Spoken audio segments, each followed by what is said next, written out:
Olá, sou a professora Deilange, licencianda em Química pela Universidade Federal do Piauí, campus Amílcar Ferreira Sobral, em Floriano, Piauí. E hoje nós vamos estar aqui continuando o nosso tema anterior, onde nós falamos sobre as funções inorgânicas. Hoje falando sobre sais e óxidos. Para relembrarmos um pouquinho sobre o que foi falado na aula anterior, vamos relembrar o que são substâncias inorgânicas. Então, substâncias inorgânicas são aquelas de origem mineral, orgânicas, origem animal e vegetal. Inorgânicas são as de origem mineral, onde nós vamos ter 4 funções inorgânicas: sais, óxidos, que é o que a gente vai falar hoje, ácidos e bases, que foi o que a gente falou na aula anterior, certo? Então, vamos aqui para o nosso conteúdo. Ácidos, a gente deu exemplo lá na aula anterior do HCl, ácido clorídrico, pois, segundo Arrhenius, ácido é aquela função inorgânica que libera, quando dissolvido em água, o íon H+. Então, tá aí o nosso exemplo. A base, segundo também Arrhenius, é aquela que libera íons OH-, ou seja, ânions, quando dissolvido em água. E tá aí o nosso exemplo, NaOH, que é o hidróxido de sódio. E hoje a gente vai falar sobre sal e óxido, onde nós falamos na aula anterior desses dois exemplos também. O NaCl, cloreto de sódio, exemplo de sal, presente aí no nosso sal de cozinha. E o CO, é o monóxido de carbono, é um exemplo de óxido que é aí liberado nos escapamentos de carros. Então, os sais são compostos iônicos constituídos de ao menos um cátion proveniente de uma base e um ânion proveniente de um ácido, originário da reação de neutralização. Só relembrando, a gente estudou essa reação na aula anterior, onde reação de neutralização é o quê? É uma reação entre um ácido e uma base que se juntam, produzindo água e sal. Então, nesse momento da reação de neutralização, o que é que a gente vai ter? Um cátion vindo da base e um ânion vindo do ácido. Quando ele diz aí ao menos um, porque pode ser mais de um, mas pelo menos um tem que ter, tá? Então, todos os sais estão no estado sólido em condição de pressão e temperatura ambiente. O mais conhecido nosso é o NaCl, presente no sal de cozinha. Mas a gente tem outros. Então, outros exemplos de sais bem utilizados e bem falados. Nitrato de potássio, utilizado como conservantes na fabricação de alimentos, de embutidos. O hipoclorito de sódio, NaClO, utilizado no branqueamento de produtos têxteis, na indústria do papel. Fluoreto de sódio, utilizado na fabricação de enxaguante bucal, para inibir a perda de mineral do dente, certo? Então, ele é bastante indicado para essa função. O carbonato de cálcio, utilizado na fabricação dos detergentes, então não é só a base lá no detergente, a gente tem também sais. O sulfato de cálcio, CaSO4, utilizado na fabricação do giz escolar, hoje já bem defasado, mas ainda há casos em que é utilizado, certo? E aí, os sais, eles podem ter um caráter ácido e básico? Então, é uma pergunta para a gente responder. A substância, ela só apresenta um comportamento ácido ou básico em relação a uma outra substância, se ela for comparada. Por exemplo, a água, sem nada dissolvido nela, ela é considerada neutra. A gente falou lá também na aula anterior. O potencial hidrogeniônico ele pode variar de 0 a 14, sendo que o centro 7 é mais ou menos o pH da água se não tem nada dissolvido nela. A dissociação iônica do NaHCO3 em água aumenta a quantidade de íons hidroxila na solução, embora de uma maneira diferente do que ocorre na dissociação da base. E então, se eu vou ter mais hidroxilas dissolvidas, quando eu tenho aí o NaHCO3, o que é que eu tenho? Um caráter básico nessa situação, certo? Então, eu posso sim ter um caráter ácido ou básico. Se eu tiver mais hidroxilas dissolvidas, eu tenho um caráter básico, porque a hidroxila é a base, lembram? E aí, eu tenho agora os óxidos para a gente entender também. Então, os óxidos são substâncias que apresentam na sua composição o elemento químico oxigênio, que a gente falou, oxigênio lá da família 16, e um outro elemento químico qualquer, que não seja o flúor. Então, lembra aí da exceção.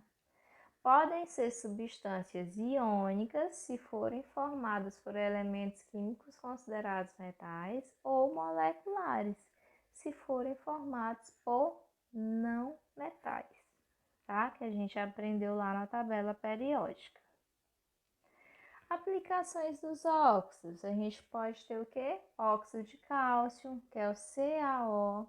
Observem aí, elemento oxigênio se ligando a cálcio, certo? Utilizado na correção do pH do solo, para o solo ter capacidade fértil.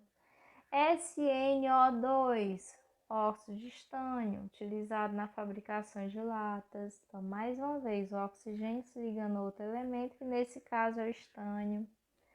Óxido de manganês, MnO2, utilizado na fabricação de aço. Óxido de ferro 3, Fe2O3. Então, esse 3 está indicando que eu tenho 3 oxigênios, tá? Utilizado na fabricação dos pigmentos. Óxido de alumínio, utilizado na fabricação do alumínio, Al2O3, entre outros vários óxidos. Mas podem observar que é igual a gente viu lá na definição, é o oxigênio se ligando a um outro elemento químico qualquer que não seja o flúor. Então, prestem atenção nesse detalhe. E os óxidos, eles podem ter um caráter ácido básico? A gente viu lá nos sais, o que acontece? Dependendo da situação, pode. E o óxido, ele pode? Então, por exemplo, o trióxido de enxofre, o SO3, é uma das substâncias produzidas na queima dos derivados do petróleo, como do óleo diesel. Então, é aí um poluente, principalmente nos grandes centros, onde eu tenho uma maior circulação de veículos movidos a ele. E esse óxido é encontrado no estado gasoso, na temperatura ambiente, poluindo a atmosfera. Então, se eu estou lá num grande centro, eu tenho muita quantidade do SO3, devido a eu ter muitos ônibus e outros veículos movidos a óleo diesel. A presença dessa substância na atmosfera vai aumentar a quantidade de íons H- nas gotículas de água. Lembra? Se eu tenho o íon hidrogênio, o que é que eu tenho? Ácido. Então, se eu tenho eles misturados à água que vai formar chuva, eu vou ter o quê? Uma chuva ácida. Como a gente colocou aqui na representação esquemática aqui da equação. Então, SO3 gasoso misturado à água líquida que vai formar chuva, eu vou ter o quê? H2SO4 aquoso, ou seja, ácido sulfúrico. Ou seja, chuva ácida. que vai o que? Provocar irritações na pele, destruição de estátuas, afetar lavouras, entre outros, lá no local onde ela cai, onde ela precipita. Então, os óxidos, devido a essas características, eles recebem classificações. Então, eu posso ter um óxido ácido, quando ele reage com a água, formando um ácido, por exemplo, NO2 ou SO3, que a gente acabou de falar. O óxido básico reage com a água, formando base, como, por exemplo, o CaO.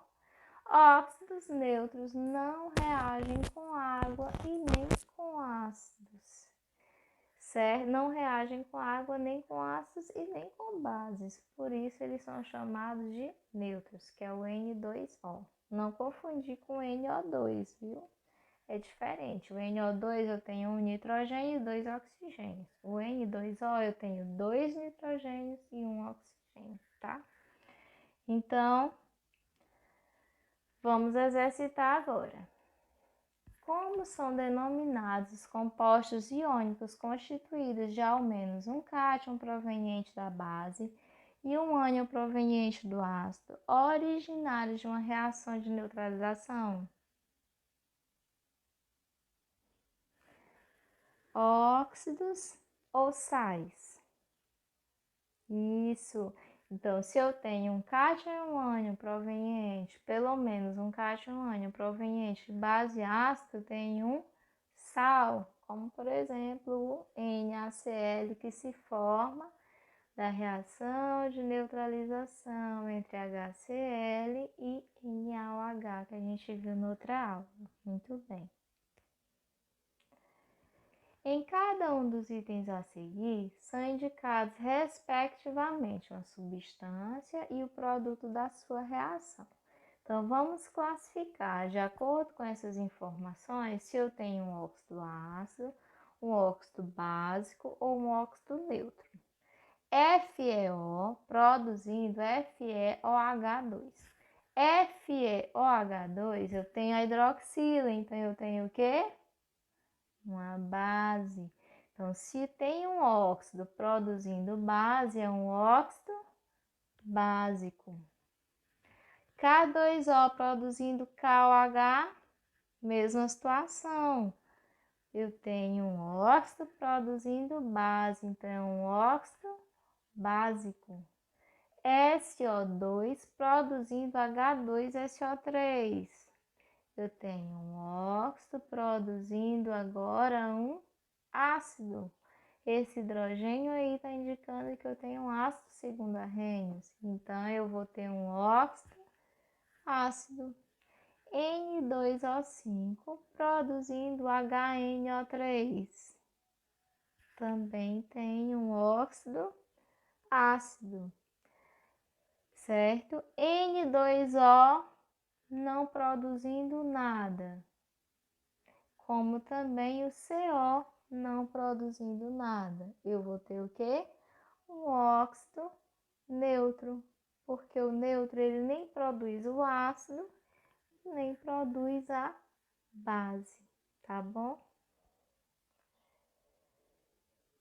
Aqui a gente tem as referências, o material que foi utilizado, que é o livro Projeto Araribá, mais Ciências 9, que é o Ciências do 9º ano, certo? E assim a gente finaliza as funções inorgânicas, relembrando que funções inorgânicas, porque substâncias inorgânicas são as que têm origem mineral, e eu tenho as 4 classificações: ácido, base, sal e óxido. Então, eu espero que tenha ficado claro para vocês e vamos estudar. Até a próxima, a gente se vê.